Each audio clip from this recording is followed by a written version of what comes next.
कब से इंतजार कर रहल बानी, अब तक ना आईली। कहीं आके चल तो ना गेली।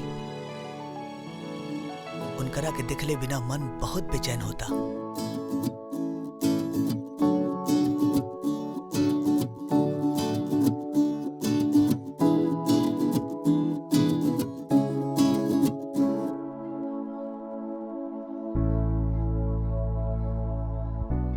भोलेनाथ जी, हम आपके दरबार में पहले कभी ना आईनी, पर का करी, मामला ही ऐसन बा।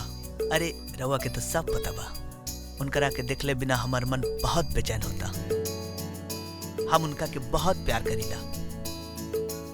अच्छा, हमरा पे एक गो कृपा करी, बस हमरा के ये बता दी कि वो हमरा से प्यार करेली कि ना। बस इतना बता दी। हाँ भोलेनाथ, इतना बता दी, प्लीज प्लीज।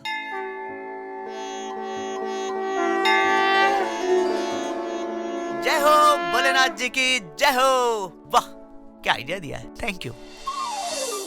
समझ गए ना का करे के बा? अरे हाँ भैया, हम सब समझ गए नी। गुड, देखा कोनो गलती ना होवे के चाहिए। अरे ना भैया, कोनो गलती ना हुई। Ready ready, good good.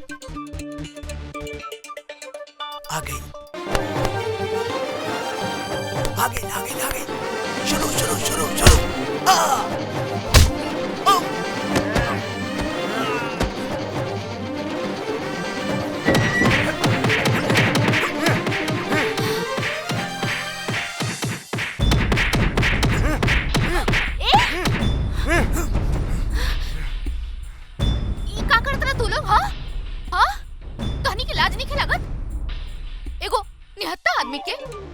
मारेला का? हाँ? चला भागा एजा से, ना तो हम शोर मचा दे। भागा भागा। अरे अरे अरे तू ठीक तो बड़ा? यह तो हम कहता नहीं, कैसन जमाना आ गइल बा। तहार नाम का बा? अरे हमार नाम तो लक्ष्मी बा, लेकिन तू अपन हालत तो देखा। चला चला, तो के डॉक्टर के पास जाए की पड़ी। चला। अरे आराम से। अरे का भाई, आराम से। हाँ बैठा। कितना खून निकला था, चला डॉक्टर के पास। तहार हाथ डॉक्टर से कम बा का? तहार हाथ लगते ही हमार सब दर्द गायब हो गई। अच्छा, तहार बाबूजी के का नाम बा? अरे हमार बाबूजी के नाम तो पंडित मोहनलाल बा। बाकी ये सब छोड़ा, डॉक्टर के पास चला। हाँ हाँ, डॉक्टर के पास तो जाई। तो घर के पता बता दो। अरे हम सब बता दे, पहले डॉक्टर के पास तो चला और उनके दिखा।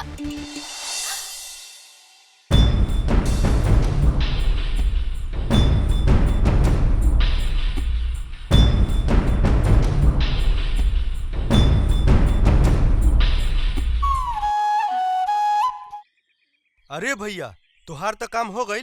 अब चला हमार फटाक से पैसा दो।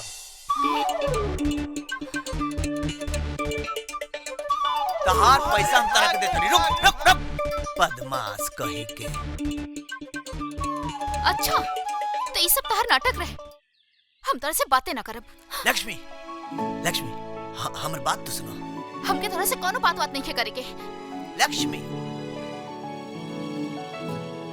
हम तोहरा से बहुत प्यार करीला।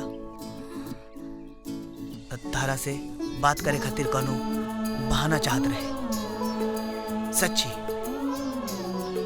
और हम कोई ऐसा वैसा लड़का नहीं की। राम बाबू के इकलौता बेटा है, और प्यार में ये सब तो चलेला लक्ष्मी, है ना?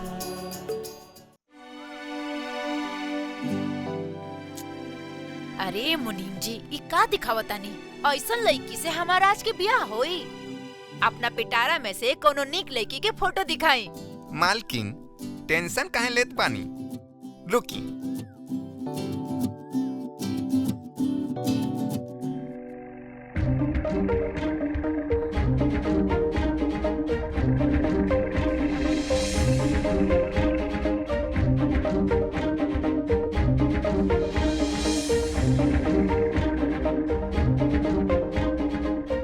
ई देखी एकदम खरा सोना, पंडित मोहनलाल जी के बेटी। मालकिन ई हमार भगनी है, एकदम पढ़ाई लिखाई घर के काम काज करे में निपुण बानी। अच्छा, तोहर बाबूजी के का नाम बा? अरे हमार बाबूजी के नाम तो पंडित मोहनलाल बा। राज बाबू के साथे एकर जोड़ी बहुते जमी।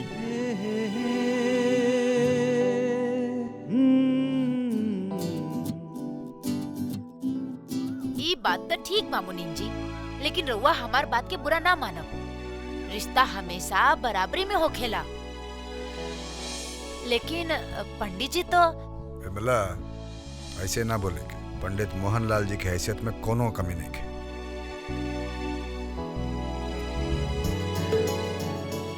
लड़की तो ठीक है भी है। मुनीम जी, जी मालिक। मोहनलाल जी के फोन लगा के कह दा कि हम लड़की देखे खातिर जल्दी आ बताओ। अबे लगाओ तनी, अबे लगाओ तनी। ए बेटा, तहार गोड़ बांधे के तैयारी चलता। लजा गई। अरे दीदी, ए दीदी, अरे दीदी, मिठाई बांटा, मिठाई। धीरे बोला, धीरे। राम बाबू की यहाँ से राधा बिटिया के रिश्ता पक्का करके आयल बानी। दीदी, हम तो अपन काम कह देले बानी। अब दीदी और जीजा जी के मनावे के जिम्मा तोहार बा। चिंता मत करा, सीधा उंगली से अगर घी ना निकली ना तो उंगली टेढ़ा करे हमरा आवेला। कुछ हो जाए, राज के बिया त राधा से ही होई।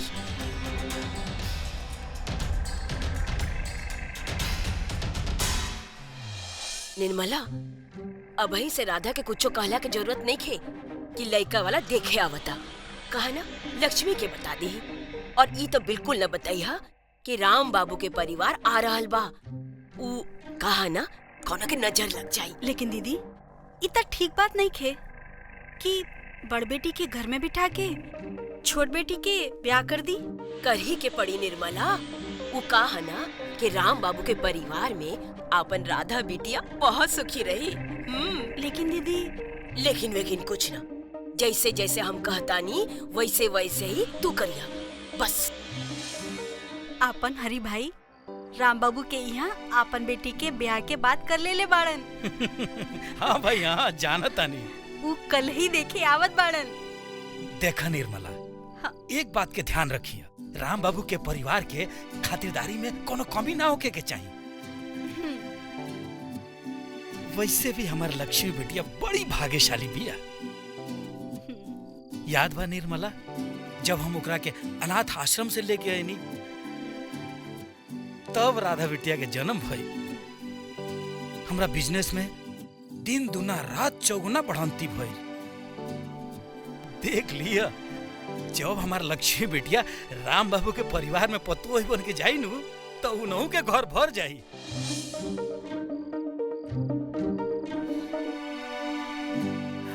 अच्छा बा, लक्ष्मी बिटिया के बढ़िया घर परिवार मिल जाई।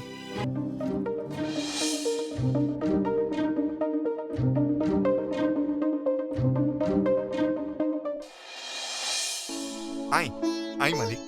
जीजा जी, राम बाबू। प्रणाम प्रणाम। प्रणाम मोहनलाल जी। आई आई बैठी, आई आई।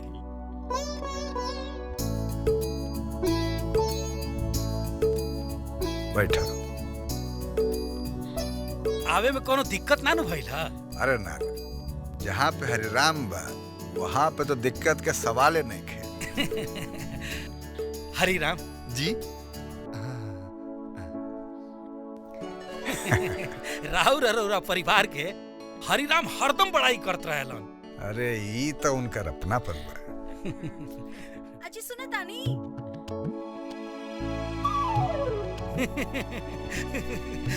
जब हम कोनो काम शुरू करी लेनु तो यही लेखन आवाज आवेला, अजी सुना तानी। अजी हर घर के तो यही हाल बा। रउआलन बैठी, हम तनी सुन के आवत तनी। हाँ हाँ। पानी ली मालिक। बैठा है ना।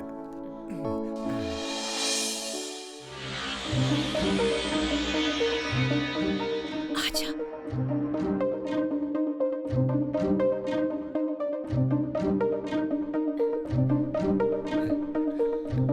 आवा आवा,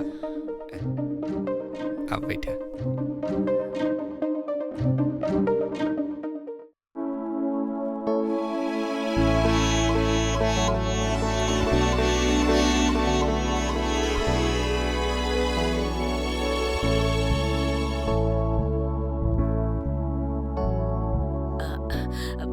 बिटिया, पैर छुआ।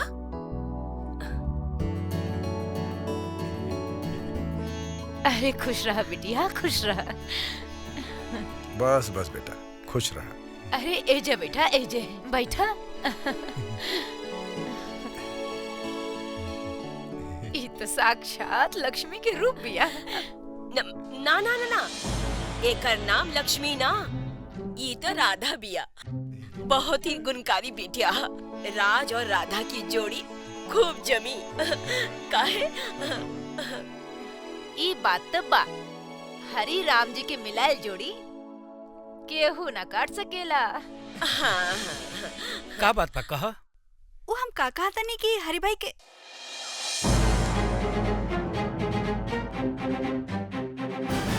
अरे लक्ष्मी बिटिया, हाँ?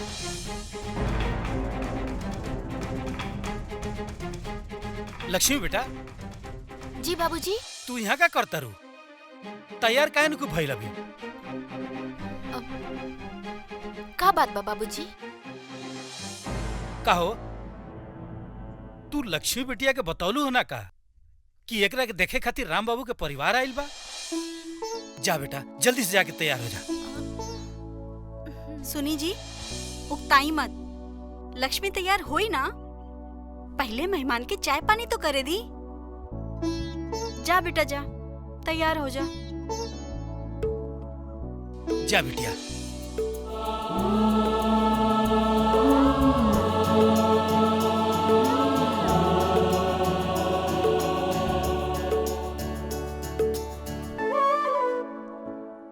राधा बिटिया हमरा के पसंद बिया।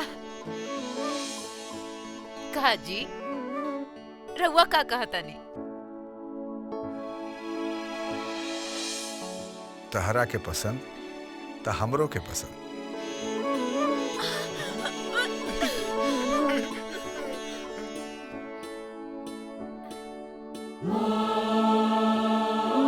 दीदी, दीदी आज हम बहुत खुश बानी। का भेल राधा? पहले ई बतावा, तू कहाँ रहलू हा? अच्छा, ई सब छोड़। तू जाना ताड़ू, राज के माई बाबूजी हमरा के देखे आयल रहलन। हाँ, और उ लोग हमरा के पसंद कर लीले बाड़न।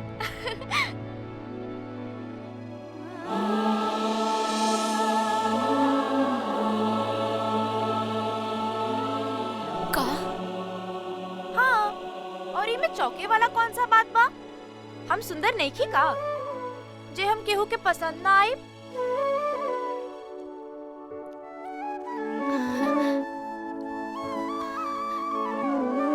ना राधा, तू तो बहुत सुंदर बाड़ू। लेकिन आपन दीदी से कम।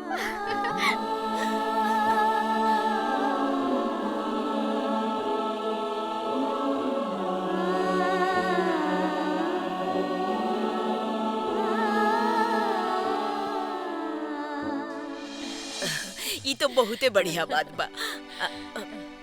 राउर बिटिया हमने के पसंद बिया। जल्दी से बियाह के मुहूर्त निकलवाई। अरे लेकिन लक्ष्मी बिटिया तो अरे अभी। राउर बिटिया तो लक्ष्मी के रूप बिया। हमने के रिश्ता मंजूर बा। लेकिन अच्छा, हम चलत हनी। एगो पंचायत में बहुत जरूरी काम बा। चली मालिक, हम बाहर तक छोड़ देता नहीं। राम राम। ध्यान से जाइए। अच्छा। अरे मुबारक हो जीजा, मुबारक हो। ई लोग राधा बिटिया के पसंद कर ले बाड़न। ये बात पे मिठाई खा ला। का कलू हुआ ये लोग राधा बिटिया के पसंद कर ले बड़न एकर मतलब तू लोग राधा बिटिया के देखौलू है तोहार हिम्मत कैसे भइली काम करे के घर में बड़ बेटी बैठा रही छोट बेटी के बियाह हुई ये हम कपू न होके दे। ये मत भूली जीजा कि ई लक्ष्मी के रउआ एगो अनाथ आश्रम से ले आइल बानी। ई लक्ष्मी राउर खून ना ह, ना जाने ओकरा देह में केकर खून बा। ये बात राम बाबू के पता चल जाई ता आपन बेटा के रिश्ता लक्ष्मी से कब्बो न करी। यही से दीदी राधा के दिखाई के ये रिश्ता बचा ले ली। हरी भाई ठीक है तो कहा था नी जी। कुछ ठीक नहीं कहा हमरा ये रिश्ता मंजूर नहीं है। हम आपे राम बाबू के फोन करके बताए तनी कि अगर राज के बियाह हुई सिर्फ लक्ष्मी के साथे हुई वरना ना हुई। रुकी बाबूजी। लक्ष्मी बाबूजी रउआ हमार किस्मत के लकीर बदले के बहुत कोशिश कैनी लेकिन शायद नियति के यह मंजूर बा। का फर्क पड़ता बाबूजी बियाह हमार होके चाहे राधा के दोनों बेटी तो हरे है जाना। हाँ लेकिन बेटा ये लोग तो शांत हो जाई बाबूजी शांत हो जाई। जी कुछ भी सामने बा ओकरा के सच मान के स्वीकार कर ली। राधा ही शादी से बहुत खुश बिया और ओकर खुशी के खातिर हम कुछ भी कर सके नहीं बाबूजी। मान जाए बाबूजी मान जाए।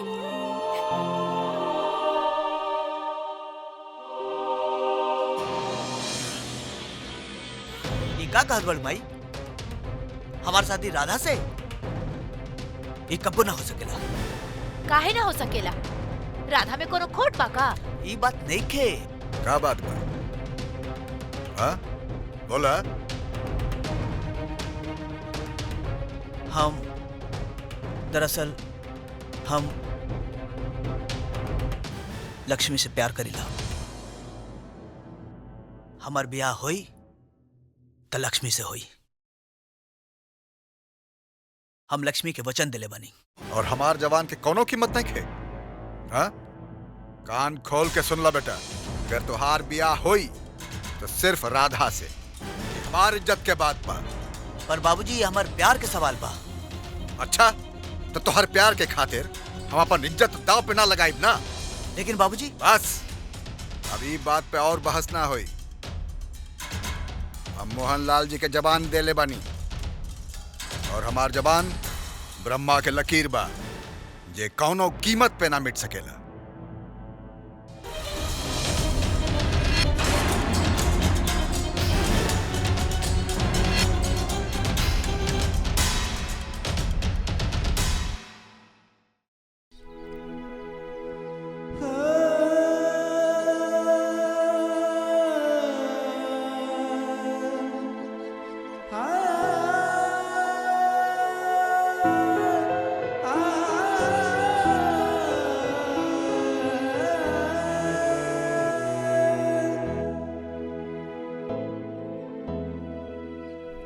ये सबका हो गए लक्ष्मी। हम तोहरा से बहुत प्यार करीला। तोहरा बिना ना जी सकेला लक्ष्मी, ना जी सकेला।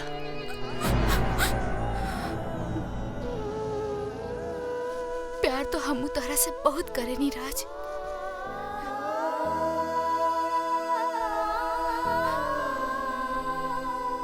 हमरा के एकदम मालूम ना रहे कि शादी के बाद चल रहा बा।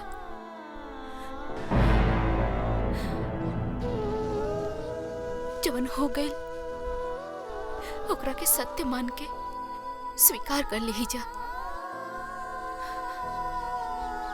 नियति के भी शायद यह मंजूर रहे।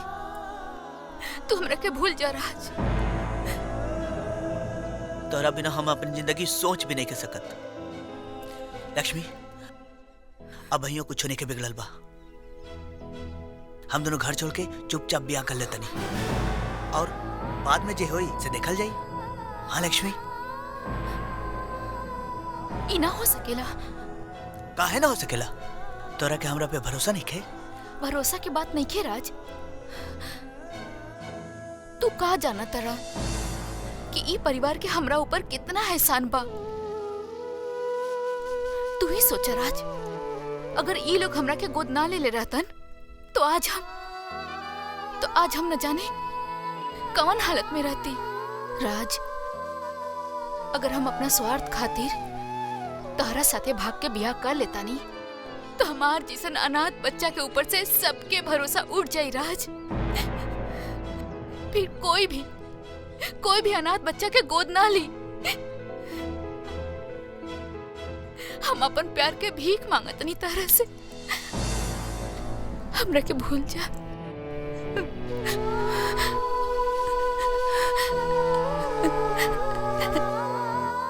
राधा के अपना ला।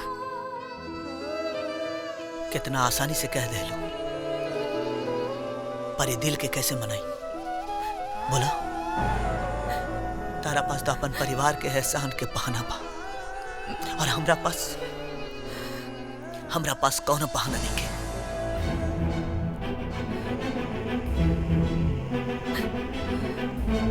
हम तरह के भूल तो ना पाई लक्ष्मी, कब ना, पर जा, हम तरह के शर्मिंदा ना होके दे।